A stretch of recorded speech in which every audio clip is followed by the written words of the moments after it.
والصلاة والسلام على رسول الله أما بعد.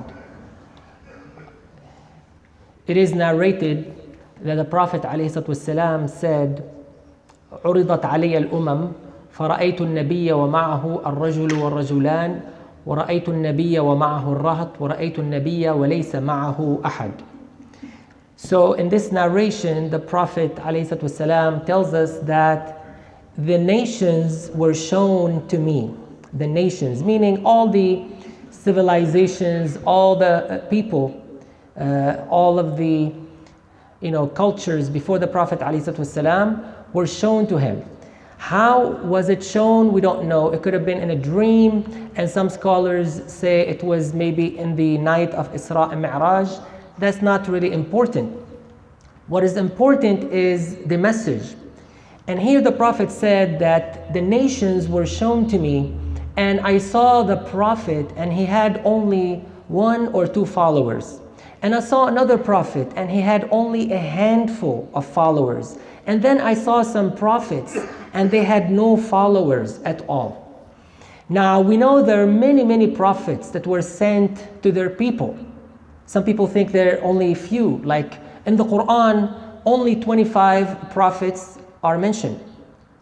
But in reality, there were many prophets. And Allah subhanahu wa ta'ala tells us that there was not a single civilization, there was not a single nation except that they received a prophet. Now, and in some hadith it says the number of prophets was about 124,000. 124,000 prophets, many of them. Now obviously the main mission of a prophet is to guide people, is to show people the path, is to tell people about God. It is to train and coach people, to change people, to bring the best out of people. So it wasn't just lecturing people like we do today, unfortunately. It was much more than that. But now you look at this hadith and you see some prophets had only 1 or 2 followers, and some did not have any followers. Now keep in mind, the main job of these people was to guide people, was to teach people, was to preach, yet not a single follower. And by today's standard, some people might say, well, this is a failure. If you spend all your life and this is all you're doing, and you're aided by Allah subhanahu wa ta'ala, yet you're not able to produce a single follower, or maybe 1 or 2, or maybe a handful. That is not success by today's standard. And that's a big fallacy, it's a big mistake. On the other hand, you look at today's preachers, mashallah, and you see these famous celebrity sheikh we call, or da'i, or whatever, and they have hundreds of thousands of followers, if nothing else, on social media. And some shuyukh might have 1 million or 2 million followers on Twitter or whatever. Even in real life, they have many admirers, many fans, if you will. And then you contrast that with these prophets. And here's a fundamental issue, fundamental problem we have, that we're so impressed with followers and fans and so forth. There's a huge difference between the followers of prophets and today's followers. See, the followers of the prophets were trained, they were coached, they changed. There was a fundamental shift in their lives. If you look at the companions, for example, how they were before Islam and how they were after Islam. A huge change. And it took the Prophet ﷺ years, not minutes. But it produced a totally different caliber of people. Nowadays, we see these followers who are following these supposed shuyukh or speakers or whatever you call them. And you see everything that is opposite to religion. You see backbiting, you see slander, you see people fighting, bickering, telling lies about each other, taking sides, and fighting over this, preacher, this sheikh, this scholar, and so forth. And they have no reservation. They don't have any fear from Allah subhanahu wa ta'ala.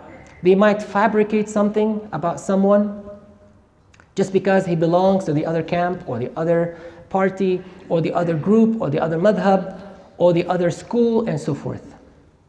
So now you see the difference. See, the prophets were after quality, and it didn't matter how many. It's not about numbers. It's a big fallacy nowadays that we are fooled by numbers. Like, if you don't have enough followers, I don't even talk to you. You're not important enough. You're not worthy of my time. Go somewhere else, don't waste my time. And you look at some of these famous, I don't mean to put down anyone. I'm not talking about anybody in particular. But they don't have time for you. Now look at the Prophet ﷺ. If there was a small girl that stopped the Prophet ﷺ in the middle of the street, he would wait, he would talk to her. She would take him around Medina, like dragging him by hand, and he would follow her. If somebody shook the hand of the Prophet ﷺ, he would keep his hand until the other person pulls his hand off. Like, he keeps shaking his hand until the other person would take it off. And he would spend hours with you if you needed time. Such a big difference. And this is why the Prophet ﷺ produced a generation of the companions that we still talk about today, we glamour about today, up till now. These people changed history. And they had such an impact on all the Muslims who came after. That's the kind of quality we're talking about. Not the foam that we have today. Because it's not about hype. It's not about symbols. I carry a symbol that says Allahu Akbar and therefore I'm a good Muslim. No. Or we want to rule by Sharia and I'm a great Muslim now. It's not about symbols. It's not about slogans. It's about what you believe in and how you lead your life and how you behave and how you treat other people and how you feel for other people. A huge difference. And this is why it is really important that we don't just focus on knowledge. Again, today there's, alhamdulillah, it's good that there's a lot of attention to seeking knowledge, wanting to seek divine knowledge, wanting to seek sacred knowledge, knowledge of Islam. It's all great. But this is all one part of Islam. The other part is the application, what we call in Arabic at-tarbiyah. The upbringing, when you internalize the knowledge, when you apply the knowledge, and this is part of nurturing. It's not something you learn overnight. It takes a while. And this is why Allah subhanahu wa ta'ala told us in the Quran, the mission of the Prophet ﷺ was two things. يُعَلِّمُهُمُ الْكِتَابَ وَالْحِكْمَةِ وَيُزَكِّيهِمْ. He teaches them Quran and wisdom, which is sunnah. That's one part. The other part is what? يُزَكِّيهِمْ. Purify them. This is what I'm talking about. This purification, this growth, this zakat doesn't come overnight. It takes a lot of training. This is why you need training. Now, training does not happen necessarily with a major scholar. Some people live in a fantasy. They think, somebody like, Sheikh Yasir Qadi or, Nu'man Ali Khan or Hamza Yusuf will descend on a white horse and teach them and train them over. That's not going to happen. And this is why many people don't learn much about Islam and they don't train either. Because if they don't study with a big, supposedly so-called big scholar, and I'm not here to promote any scholar. I don't play favoritism, but I'm just giving you some names you might recognize. But that's not going to happen. You're going to have to take some action. It's like when you're sick. If you say, well, I'm going to stay home and I hope my doctor or my friend doctor will call me and check on me and measure my blood pressure, it's not going to happen. You have to take the action. You have to get up off your couch or sofa or bed and you drive to the doctor and you have him diagnose you. You take the action and then you go buy the medicine or you go to a different doctor, you go to a specialist. You have to take the action. Likewise, when it comes to your soul health, let's call it, spiritual health, you need the same thing. Now, how do you do it? Because a lot of times, like I said, you may not have this big shot sheikh or scholar in your community, but you have a lot of gems. You have lots of people with knowledge. You have a lot of people who can help you. And Allah subhanahu wa ta'ala told us in the Quran, وَاصْبِرْ نَفْسَكَ مَعَ الَّذِينَ يَدْعُونَ رَبَّهُمْ بِالْغَدَاةِ وَالْعَشِيِّ. Now, I want you to focus with me on this ayah. Here, Allah subhanahu wa ta'ala is telling the Prophet, alayhi salatu wassalam, to stick around with the people who are serious about Islam. Those people who pray, those people who have a connection with Allah subhanahu wa ta'ala. Now, you would have thought, well, it should have been the other way around. Shouldn't it be that we stick with the Prophet? But here he's telling the Prophet to stick with these people. This is about training, that you select the right environment, that you select the right people. Because if you don't, no matter how good you are, you're gonna fall. If you select the wrong crowd, people who have no interest in knowing Allah subhanahu wa ta'ala, they have no interest in Islam, they have no interest in Quran, they have no interest in prayer, then guess what? No matter how strong you are, eventually you're gonna wither away. And this address is not just for the Prophet, it's for all of us. So really today Allah subhanahu wa ta'ala is telling you, stick around with like-minded people. If you want to grow spiritually, if you want to be close to Allah subhanahu wa ta'ala, be around those people. And this is why the Prophet told us in the hadith, الْمَرْءُ عَلَى دِينِ خَلِيلِهِ فَلْيَنْظُرْ أَحَدُكُمْ مَنْ يُخَالِلُ. This is very, very specific wording the Prophet used here. He said, you are upon the religion of your companion, of your friend. And Khalil is a close friend, not any friend. I don't care what you think, but you're going to be following the footsteps. You're going to be doing the same things that your friends are doing. If they're wasting their time texting each other, or now some of it, unfortunately, is sexting. It's not even texting anymore. You're going to be doing the same. If not now, later. And this is happening to Muslim kids. And I'm sure many of you know it. Why is it happening? You say, well, my kid was very good. I trained my kid. I raised my kid well. And I'm not doubting that for a minute. It is the effect of friends around you, the peer pressure. And unless you're such a strong person, a strong human being, you're gonna fall prey to that. You're gonna be weak sometimes. And this is why we're talking about Salat. I don't want you to take Salat as something that is very mechanical. Now, we're learning about a lot of rules, I know, and sometimes it is hard that, I need to memorize or I need to learn all of these rules. Yes, we need to learn the rules of Salat, but first and foremost, Salat is the biggest training you can have in life to establish this relationship with Allah subhanahu wa ta'ala.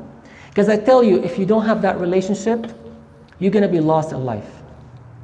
Allah subhanahu wa ta'ala told us in the Quran, وَمَنْ أَعْرَضَ عَنْ ذِكْرِي فَإِنَّ لَهُ مَعِيشَةً ضَنْكًا.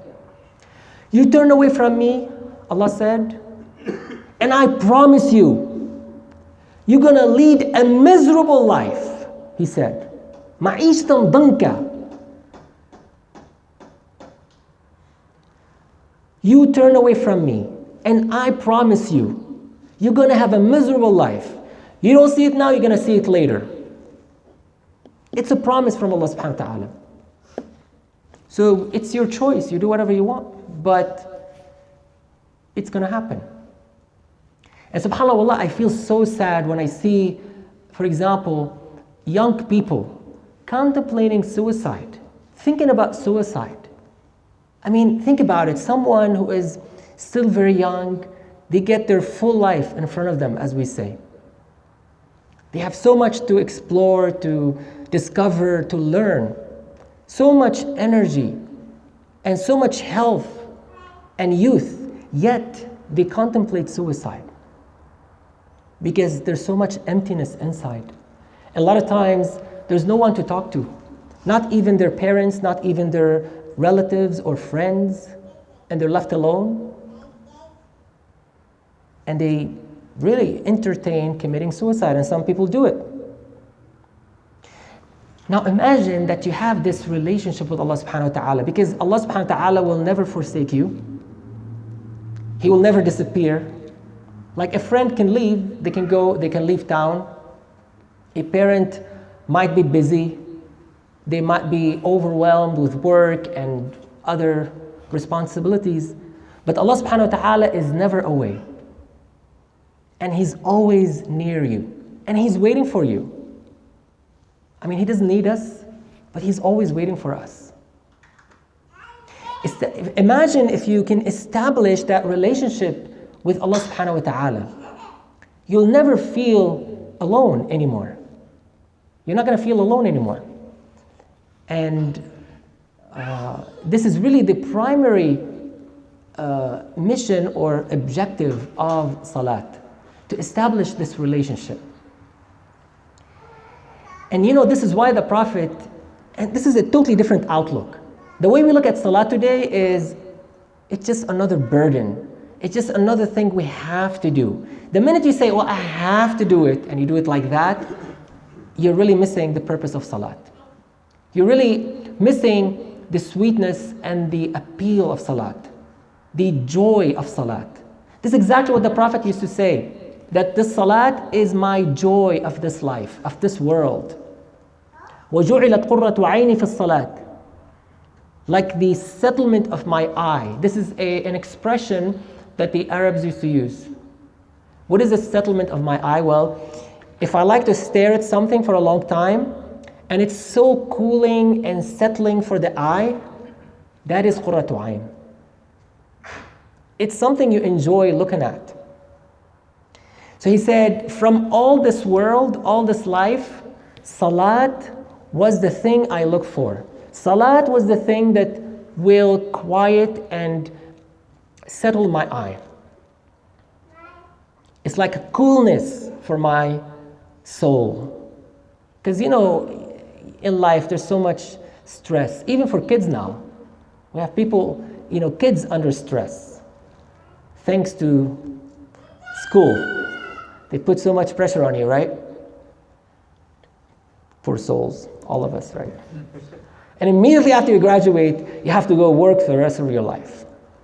You don't get any rest.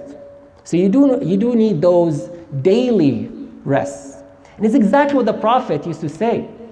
Arihna ya Bilal bis-salat. Like he did not used to say, oh Bilal, aqim as-salat, like we do nowadays, like this imam who's a little rude. Oh, make iqamah, like he's giving you a command. Like you're in the military and like you're working for him. Go get up and make iqamah. The Prophet never did that. He used to tell Bilal, Arihna. I mean, imagine if some imam, nowadays if an imam said it, they'll tell you, oh, you don't understand fiqh, you don't understand Islam. What are you saying? Arihna ya Bilal bis-salah. Like give us some tranquility and peace in Salat. This is how the Prophet used to ask Bilal to make iqamah. Now I guarantee it, you cannot find that in any book of fiqh. You study fiqh on any madhab. They will never tell you this is how you ask the mu'adhin to make iqamah. But this is how the Prophet ﷺ used to ask Bilal, oh Bilal, give us some rest, some tranquility, some peace in Salat. This is how the Prophet ﷺ used to look at Salat. And not only that, because now we worry a lot, like, I know there's a lot of pressure on me, there's a lot of pressure, all these, things around, all these temptations. And I feel vulnerable, you say. But Allah subhanahu wa ta'ala has another guarantee in the Quran. And He says, إِنَّ الصَّلَاةَ تَنْهَى عَنِ الْفَحْشَاءِ وَالْمُنْكَرِ. If you start practicing Salat correctly, properly, and this is a training I'm talking about. So it's not just a quick Salat that you knock out. And you compete. I can do it in 3 minutes, 4 minutes. And it's off my shoulders. Again, you think it's like a heavy thing you carry. I mean, again, the minute you think it's like a burden or something you're carrying and you have to take it off your shoulder, that's a problem. So in this ayah, Allah subhanahu wa ta'ala said, Inna salat, the genuine salat, the proper salat, will keep you away from all these evils, all these temptations, all these fahsha, like these major sins. Because I tell you, it's not easy, especially these days. I mean, only if you are so lucky, and by lucky, I mean Allah subhanahu wa ta'ala saved you, you're going to fall one way or another. And I'm being very realistic here. We're not angels. But there's a promise from Allah subhanahu wa ta'ala. You want to stay safe and protect yourself, protect your chastity, protect, your dignity. Pray salat and do it properly. Inna salata tanha anil fahsha'i wal munkar. And this is why, the 7 people who are so special on the Day of Judgment. There's 7 types, not 7 people, like you count 7 and you're out. No. 7 types of people. One of those people is a young man or woman, shab, a young person, who managed to worship Allah subhanahu wa ta'ala. And I say managed because, again, it's really hard because there's so many distractions. Usually we say, if you're old, then this is the time to worship God. And this is like in culture now, in Islamic culture, unfortunately. Like before 40, some people don't even pray. Like why, have fun and then later we pray. Later we make Hajj. Or he says, after I make Hajj, I'll start praying. Where did you get that from? Where does that come from? You pray from the time you're an adult. As soon as you become an adult, you pray. Even before that. The Prophet ﷺ told us you start praying from 7. But see, here the Prophet said, these special people, these people on the Day of Judgment, they will receive a special honor. They're going to be under the shade of the throne of God. Now, not anyone can get there. But these people, that type of people, they are the young people who manage to worship Allah subhanahu wa ta'ala. Because it is so hard at that time, at that age. Again, because so many distractions, so many temptations, and all of that. So, and this is again to do it properly, to do salat properly. So keep in mind, anytime we talk about salat, we talk about the rules of salat, keep in mind there's another aspect of salat, which is the training aspect, the spiritual aspect. And this is so important. Just because we talk about rules, it does not mean that we're ignoring the other part. Because this is a part that's going to make a difference in your life. Wallahi, if we pray salat properly, it'll change your life completely. You'll be waiting for salat. You'll be anticipating salat. You'll be anxiously waiting for the next salat, or eagerly, let's say, waiting for the next salat.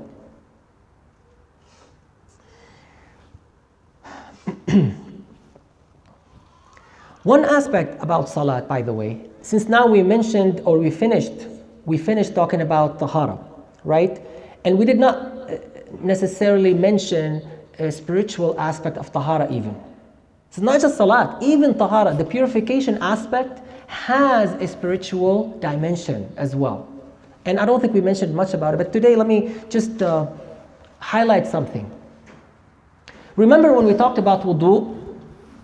Alhamdulillah, we learned to some level, to some degree, we learned the rules of wudu and what invalidates wudu and all of that. But there is one aspect of wudu which is really, really important. The Prophet ﷺ told us in a hadith that when you make wudu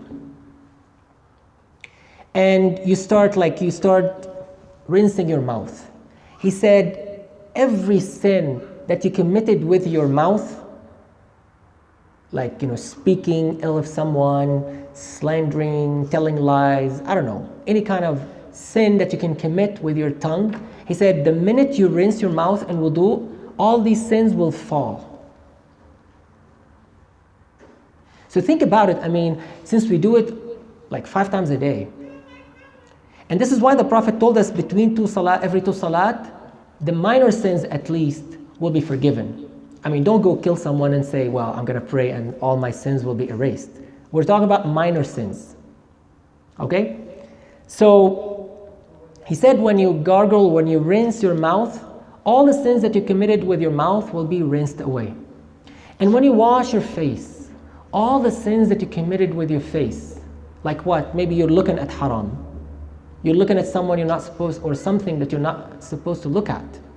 So now that you rinsed your eyes or your face, those sins will be falling. And then you rinse or you wash your arms and your hands. And anything you committed with your hands, you punch someone, I don't know, I mean, you can think of a sin. But anything you committed with your hands, maybe you took something that does not belong to you, then those sins will be washed away, and so on. This is a really important aspect because now you know that when I make wudu, it's a serious matter. It's not just like shower or washing up. It is actually a spiritual act as well. And it'll make me ready for salat. If you do wudu properly, this is the best way to be ready for salat. And this is why Allah subhanahu wa ta'ala, you notice in the Quran, He never said pray. You're not surprised? What He said is aqimus salat. Establish the prayer. Because establishing something is not just doing it, it's getting ready for it, and then satisfying all the conditions, and then taking care of all aspects of it. Like when you do Iqamah of something, like a building, you build the foundation, you build the pillars, you build the walls, you paint, it's everything. And this is why Salat is an institution. It's not just an act. It has so many things, so many aspects, so many dimensions. And that's why it should be a pillar in our lives. It should be something that is, visible in our life, that we interact with, that it is something that is so important. And this is why the Prophet ﷺ told us that it is Amud al-Islam. It's like the pillar of Islam. And maybe some people think of the hadith, as-salat, amud al-Islam. There's not a hadith like that, but he told Mu'adh radiyallahu anha in a hadith, وَعَمُودُهُ الصَّلَاةِ. So we know that salat is indeed the main pillar of Islam. In case somebody, who thinks they know a little bit of hadith or some knowledge of hadith, they come and tell you. There is a hadith by Mu'adh bin Jabal radiyallahu anha where the Prophet told him, وَعَمُودُهُ الصَّلَاةِ. So yes, Salat is a pillar or the pillar of Islam. So inshallah today what we're going to do, now we're going to go to the rule part or the rules part, and today we will finish the times of Salat. So if you remember last time or the last time we discussed the times, we discussed what times? Do you remember? Anyone? Maghrib, Ishaa and Fajr. Good. So if you were taking notes, which I know some people did, you'd know that we covered basically the night prayers actually. I didn't think about it, but yes, we covered all the nightly prayers. As we're going to see, the nightly prayers are the prayers where we raise our voice in Salat. At least the Imam, or if you're praying by yourself. We'll talk about all of that. But these are considered the nightly prayers. And now we're going to talk today, inshallah, about the times of Dhuhr and Asr. Okay, so let us talk about Dhuhr. So the time of Dhuhr. One thing we have to recognize, and maybe, I don't know if we have do you have a pen that might work better? Now we're going to go into a bit of detail about how to determine the time of Dhuhr. Again, I don't think you're going to need it much, but it's always good to understand what's behind these times. Like nowadays, you just pick up a timetable, or you might have an app, and this app has all the times for you, so you don't have to worry about it. right? But it's always good to understand what's behind those times. So no one has a pen? Oh, Jazakallah khair. Thank you. I think it'll be easier with a pen. So were you taking notes with that pen? Yeah, I got it. All right. Sorry about that.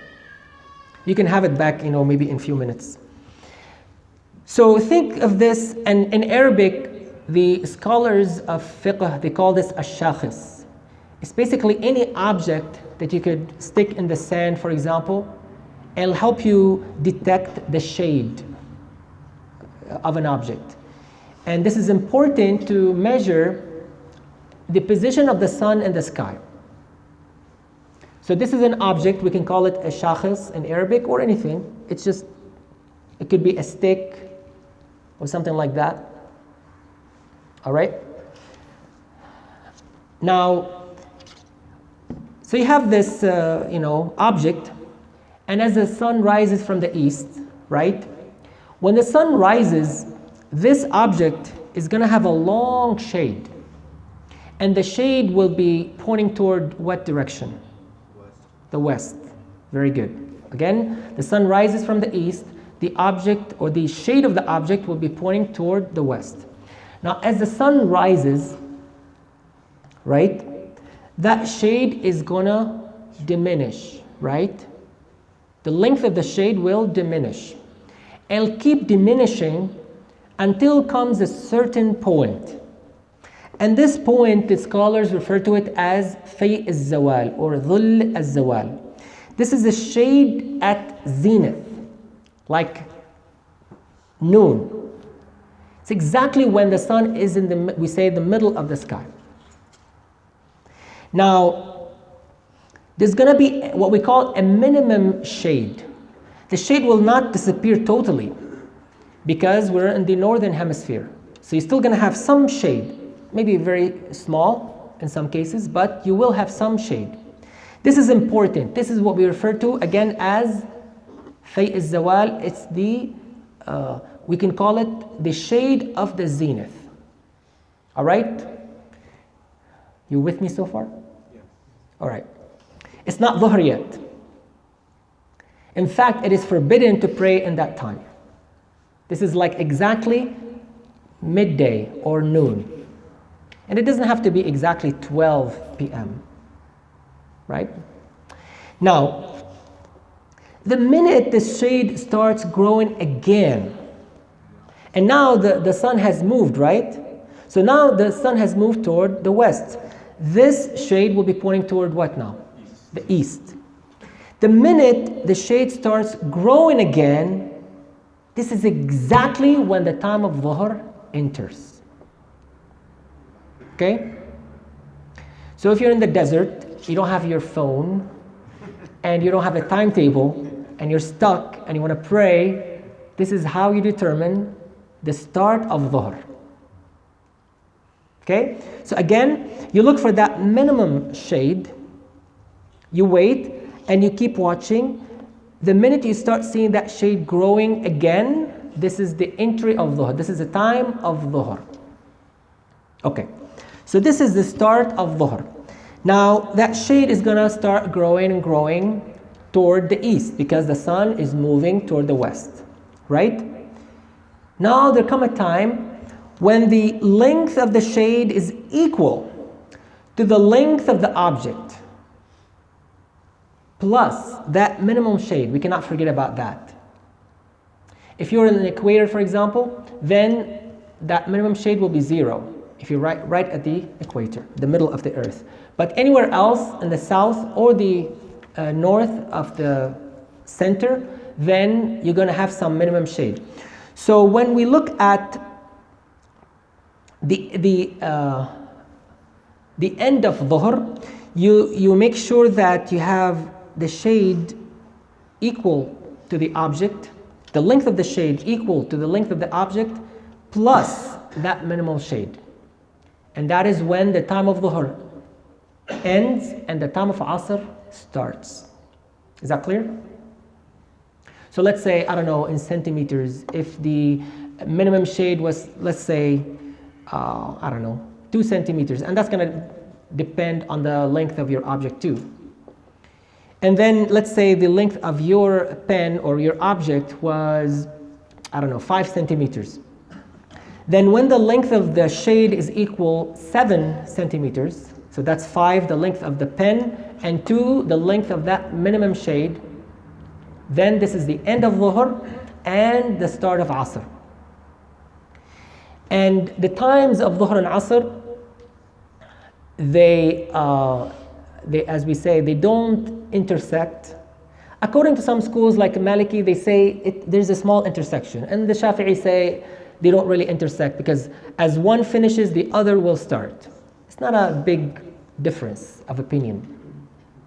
But that is now the beginning of what? Asr. Do you need your pen now? You got one. Okay, good. Okay, what about Asr? Well, Asr now is, we know the start of Asr. Now, this is, by the way, according to the three schools, Shafi'i, Maliki, and Hanbali. The Hanafi school is slightly different. For the Hanafis, this is not the start yet. And this is why you see a difference. Like even when you look at timetables and even some apps, they will give you a choice. Do you follow the Hanafi madhab or the Shafi'i madhab? Really, when we say Shafi'i, it's really all the other three. Because the Shafi'i, Maliki, and Hanbali, they follow the opinion I just stated. That you look at the length of the object plus that minimum shade. For the Hanafis, actually they measure twice the length of the object. So the shade has to be twice as long as the object. And to them, this is the beginning of Asr. And that is the difference. So when you see a difference in the timetable, you wonder why is the Hanafi maslak or madhab, whatever you call it, different from the Shafi'i? This is the reason. Yes? Is it twice the shade of the object or twice plus the minimum shade? And I think plus the, I'm not the expert in the Hanafi, but I think this is comprehended. Like once you say it, it's implied. Like even in the hadith of the Prophet, he does not mention that, but all the scholars mention it. So it's implied, even if we don't mention it. Because you cannot ignore it. Yes? So how much of a time difference Is it? It's about an hour, maybe. And again, it depends on the length of the day, right? If it's winter versus summer, but maybe about an hour. Okay. Now when it comes to the time of Asr, the time of Asr has different, let's say, phases, if you will. It's not all the same. Some scholars divide it into maybe 5 or 6 different intervals. It's quite a bit. So they say the first one is Waqt al-Fadila, the best time, and that's to pray right in the beginning of time. That is Waqt al-Fadila, the virtuous time. And that's the time enough to pray like maybe 4 or 8 rak'ah, because they count the sunnah. You know, for Asr you can pray 4 or 2 as, it's not sunnah mu'akkada, but you pray some, you know, some sunnah. And then the time to pray the actual prayer. So they say that interval is the best one, because it's right in the beginning. That is what? Waqt al-Fadila. And then they have Waqt al-Ikhtiyar. And Waqt al-Ikhtiyar is the preferred time. The preferred time is from the beginning until the sun is, or the shade, going back to the example, the shade or the length of the shade is twice as long as the object. So the preferred time for the Shafi'i, the end of the preferred time is the beginning of the Hanafi time actually. Got that? So for the Shafi'i, this is the end of the preferred time. And this is why they say, well, it's too late if you're going to pray at the Hanafi time. But this is a difference of opinion.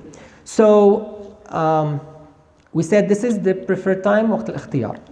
The third time is between that time when the shade of the object is twice as long as the object and the time the sun is yellow. When the time gets, when the sun turns yellow, or the shade, or not the shade, the color of the sun turns yellow, this is the end of that interval. So again, the third interval is from the time the length of the shade is twice as long as the object, and it ends at the time when the sun turns yellow. They call that وقت الجواز بدون كراهة. It's the permissible time, but there's no dislike. Yani it's permissible, but there's no dislike.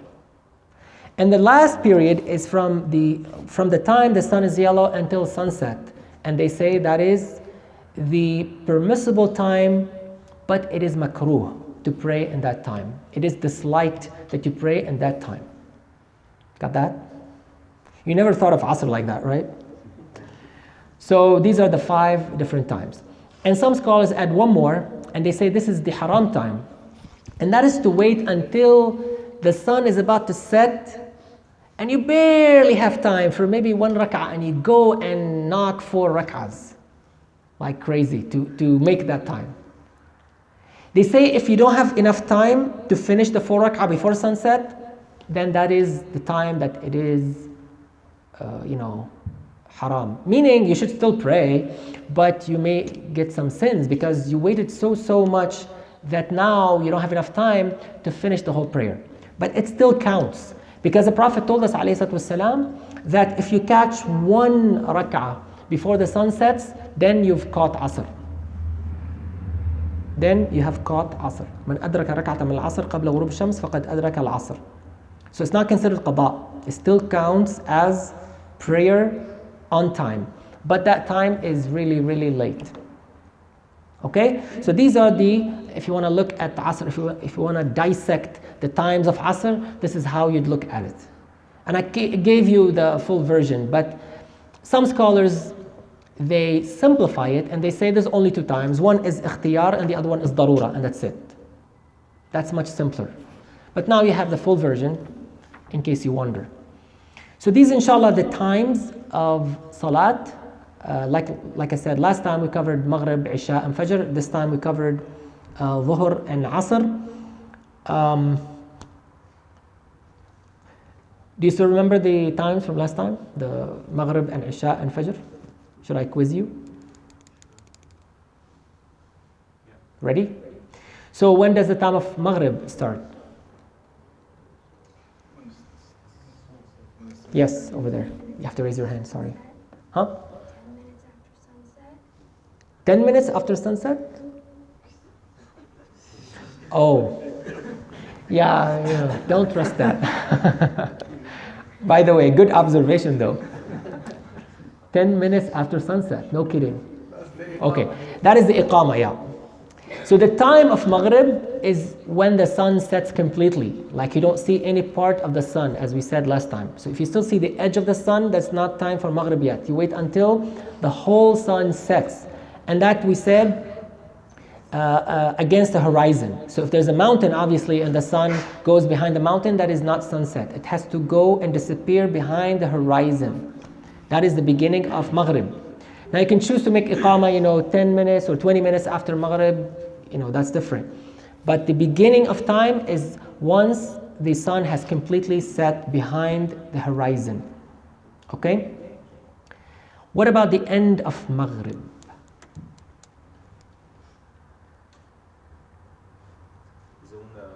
Turns fully Are you asking me a question? You said, is it? So. When the sky turns fully black, right? Okay. When the sky turns completely dark, he said. Is that true? Wasn't there 2 perspectives? Okay, what are the 2 perspectives? When the sky was like red, Mhm. at that point, or when the sky, When is it red or when the redness disappears? when the redness disappears, and Yes. the other one was when I believe like the sky was like white or The whiteness disappears. Correct. Very good.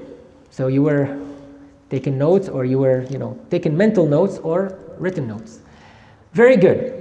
But also keep in mind there is a madhab that says you only have like enough time to like do, I think they count 3 and 2, maybe 5 rak'ah, and that's it. Or maybe 7 rak'ah.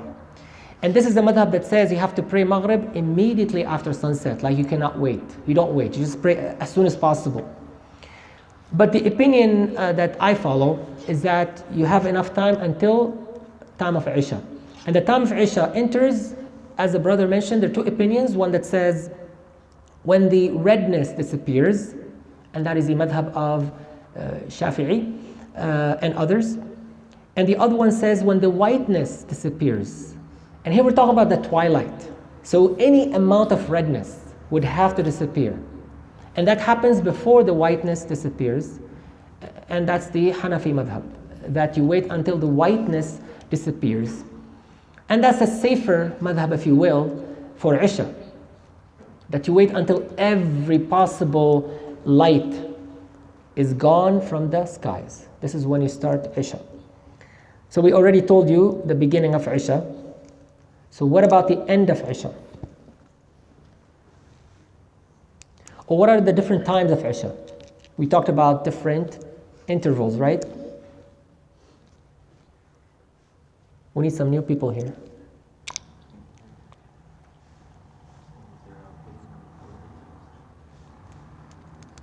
I know you know it. Yes. Where the night is broken up into thirds. Okay. So the brother said when we break the night into thirds, and when is the preferred time? When does it end? At the end of the first third. Okay. That is one opinion. The other opinion at midnight. And by midnight we mean not 12 a.m. That's the secular midnight, but what is the religious midnight? You start, yes, until dawn. So you start from sunset until dawn, you divide by 2, that's your midnight. So sometimes it could be, I don't know, 11:30 or 12:30 or 12 or 12:05. That is your Salat midnight. So that's the preferred time.